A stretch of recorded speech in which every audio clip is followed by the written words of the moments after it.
Hello guys, tanin nyo po, ang ganda ng halaman ng aming kapitbahay. Oh, press na press dito po sa Batangas, San Teodoro, Bawan. Ang ganda po ng mga halaman ng aming kapitbahay.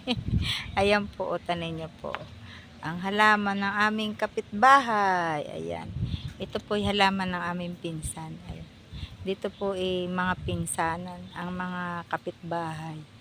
Yan, ito po ang San Teodoro, Bawan, Batangas. Yan. Ito po ang aming lupang sinilangan. Yan. Ayan po. Oh. Ayan ang aming lupang sinilangan. Yan po ang bahay ng aking kapatid at ng aking mother. Diyan po kami natuloy. Yan. Yan po. Maganda na po rito. Parang subdivision na po.